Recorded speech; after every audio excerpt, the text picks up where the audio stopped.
Hello everyone and welcome to this video, which is in our Reengineering the Chess Classic series. I'm Grandmaster Matthew Sadler and we're taking a look at a little extract from a game between Carl Schlechter and Schlechter-Salwe in the St. Petersburg Chigorin Memorial in 1909.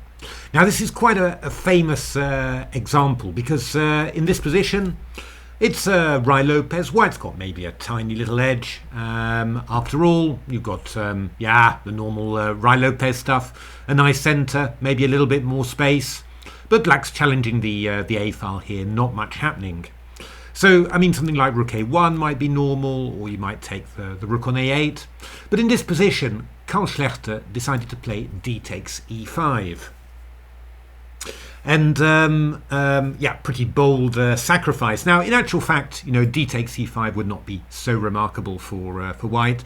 You'd play Queen D6 takes, Rook takes, Knight G6, and Black's kind of doing all right here. It's I mean, White's got a little bit of initiative, but not too much. But actually, this move D takes E5, sacrificing the exchange, ready to meet Rook A6 with E takes F6, was actually quite a big blunder. Because Black, well, maybe you want to stop the video, check the tactics. Black actually had the idea Knight takes E4 here. A little intermezzo, getting the Knight to safety, attacking the Queen, and after something like Bishop E4, Rook A6, Black is just the exchange up. So, yeah, an attempted brilliant sacrifice, but not so amazing. However, Salwe was presumably rather shocked by D takes E5 and completely missed Knight takes E4.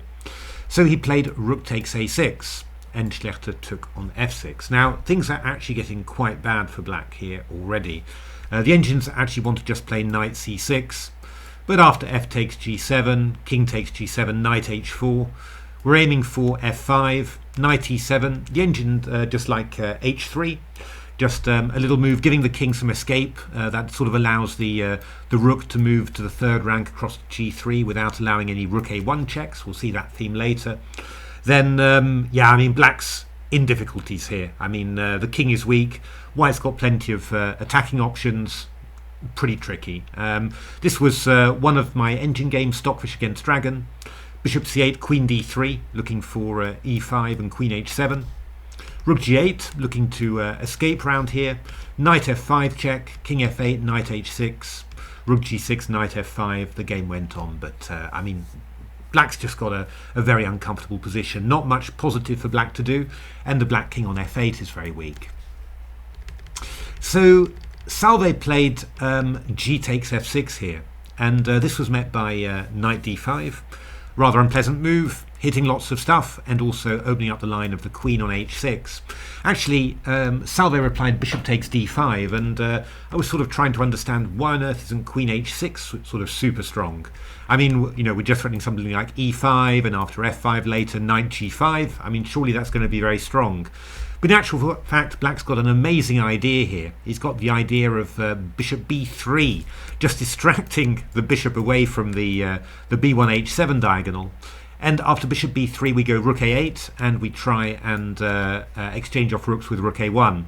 So for example, Queen F6, we can go C4, Bishop C2, Rook A1, Bishop B1, but okay, now this bishop is attacked all the time, the rook's tied down, and then we go Knight G6 and follow up with Queen E7, and somehow, Black's sort of keeping stuff together. I mean, Stockfish managed to draw this as Black, and Dragon also managed to draw it as Black against Stockfish. But there's no need for those dramatics. We play E takes D5, and, we're opening up the line of the bishop now against the king, and of course Queen H6 is threatened as well. So King G7 was played by Salwe, and now a very unpleasant move, Knight H4. What's the idea of Knight H4? Well, the first threat is just to take on E7, and after Queen E7 we go Knight F5 check. A little bit tough to defend against that threat. I mean, you can't move the knight out of the way because the knight comes in. You can't move the king out of the way because H6 is hanging. So the only way that Black can play is to self-pin here. And now, well, actually White's got a vast array of very strong moves here. I like Schlechter's move very much. Actually, the best move for White, according to the engines, is Queen D3. Threatening Queen H7 check. Obviously, if you go Rook H8 to cover it, we go Rook takes E7. That's not going to be very nice. So F5, Knight takes F5, Knight F5, Rook E8 check. Rook a1, bishop b1 was the engine line. Looks a little bit scary with a bishop on b1, but well, it's not really that scary. We're threatening queen f5. Yeah, it's just going to be really, really good for white, of course. But Schlechter played a very nice, calm move. I liked it very much. He played the move h3, and I think the assessment of that move is almost the same as queen d3. The idea is basically that white wants to go rook e3 to g3, and after rook a1, he just wants to be able to play king h2. So this h3 is just to give a little bit of an escape square. So queen d8 was played by Salwe, and yeah, it's a decent move. I mean, it's defending e8, so we should be able at some stage maybe to move the knight round to g8 and try and escape. This looks quite strong for white, but you can actually just take, check, king f8, queen h6, and king e8, and you're ready to escape out to here. So immediate stuff like that isn't possible. But rook e3 is very, very unpleasant here. Just coming round to g3. Salwe played knight g6, just trying to block. Knight f5 check, and now king f8. And the idea is, of course, rook takes e8. We're trying to go king takes e8. Now, this would still be quite dangerous for black. Queen e2 check. The queen sort of comes in, and yeah, going to be very unpleasant for black here. But there is another move that's really, really strong, and Schlechter found it, and this is absolutely beautiful. I mean, it might be worth just stopping the video here and having a little bit of a go at your tactics, because it's quite a stunning move actually. And it's the move that the engines want as well. The move is rook e6. It's absolutely beautiful. I mean, it keeps the rook covering the e file, which means that queen h6 check followed by queen g7 mate is a huge threat.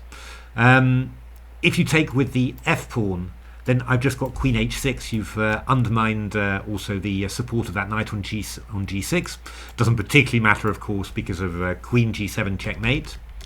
But after rook e6, you go d takes e6, and actually what you're doing, you know, somehow this move rook e6, the exchange, is bringing an extra attacking unit into the fray, and it's this pawn on e6. And yeah, I mean, what are you actually going to do? I mean, actually, well, I was kind of expecting Schlechter to do this. You could even take on h6 first.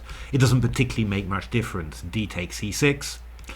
So what are you going to do? Yeah, d5 was played by Salwe, just trying to bring the rook into play along the third. But now queen h6, e takes f7, queen h7, and queen g6. And white's got, well, two great pieces for the rook, and also an extra pawn as well, and, well, something like a passed h pawn as well. Rook a2 was played by Salwe, and then b4 was played. Takes knight d4 check, king d7, bishop f5, and black resigned. Yeah, you just can't, well, whatever you do. I mean, king c7 or king e7, we get hit by a knight fork. King d6, well, lots of ideas. I mean, I could even take on b4, and you know, it's just going to be completely winning in the end. Yeah, that was a very nice thing. There's just one more line I want to show you actually. It's you might think, well, after knight f5 check, instead of king f8, which sort of, you know, puts the king on the square that the queen, you know, when the queen takes on h6, it's with check. Why shouldn't I play king g8?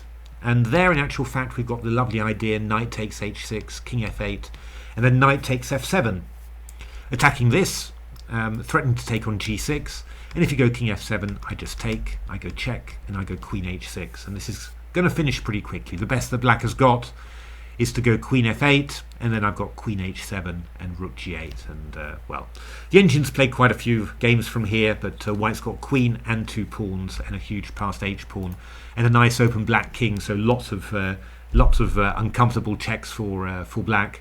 For the two rooks, it's just a completely winning position. The white king is safe as well, so just nothing for black to be done. So that was quite an interesting game. It's a very famous game, this one, starting with the with this actually incorrect sacrifice and the black refutation. But once Salwe had missed this, then I thought that yeah, Schlechter played it very, very well. This move knight h4, very nice, and this very calm move h3. just giving the king an escape hole and preparing just to bring the pieces slowly into the attack was just very, very nice. Very, very nice play indeed from Carl Schlechter. So there we are, just a short little video, famous game just revisited with a few extra little touches from the engines. If you enjoyed it, why not give a like, subscribe, take a look at my new book, Reengineering the Chess Classics. Really worth it. I can honestly say that it's a really lovely book. And otherwise, thanks very much for watching, and see you at the next videos. Thanks for watching.